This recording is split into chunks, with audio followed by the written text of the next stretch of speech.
Утром 8 декабря в Стамбуле скончался бывший президент Фонда Уйгурской академии, президент Китайского научно-исследовательского института и Фонда университета имени Кашгарли Махмуда, один из известных и ведущих деятелей дела Восточного Туркестана в нашей стране, доктор Ферхат Курбан Танрыдаглы. Ферхат Курбан Танрыдаглы родился в Кашгаре в 1962 году, окончил Пекинский институт национальностей и факультет литературы на языках меньшинств, кафедру литературы уйгурского языка. В мае 1987 года он приехал в Турцию. Ферхат Курбан Танрыдаглы стал гражданином Турецкой республики в 1991 году и работал в области тюркологии, исторические и современные турецкие диалекты, китайского языка и литературы. Окончил Институт социальных наук Университета Мармара. Танрыдаглы являлся известным исследователем и судебным адвокатом в борьбе с Китаем за рубежом. Его книги под названием «Теория западного региона Китая. Политика Китая в отношении Туркестана и Турции», «Утечка документов из Китая. Список Каракаша», «Новый Китай. Империалистическая держава, возникающая из антиимпериалистической революции», «Китайская мечта», «Реальность Китая. Один пояс, один путь» и «Тюркский мир» и «Синяя книга», подготовленные против Белой книги Китая.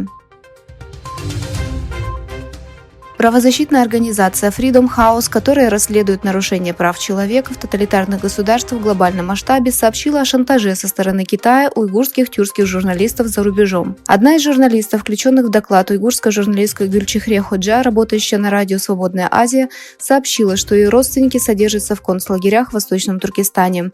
Китайские власти задерживают членов семей в попытке оказать давление на журналистов в изгнании, чтобы те прекратили писать статьи с критикой политики Китая, говорится в докладе. Снижение производственных и потребительских цен в Китае вызвало опасения по поводу риска дефляции. Национальное бюро статистики Китая опубликовало данные за ноябрь 2023 года о росте цен в стране. В ноябре индекс цен производителей упал на 3%, а индекс потребительских цен упал на 0,5% по сравнению с аналогичным периодом прошлого года. Цены производителей в стране снижаются уже 14 месяцев, в то время как потребительские цены зафиксировали самое быстрое снижение с ноября 2020 года.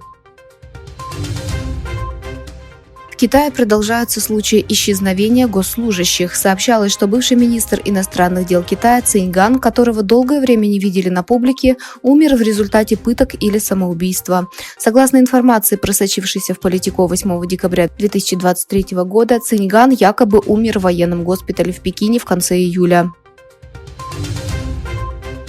Политбюро, высший руководящий орган Коммунистической партии Китая, заявило, что Китай увеличит внутренний спрос в 2024 году, усилит восстановление экономики и проведет осторожную денежно-кредитную политику в следующем году.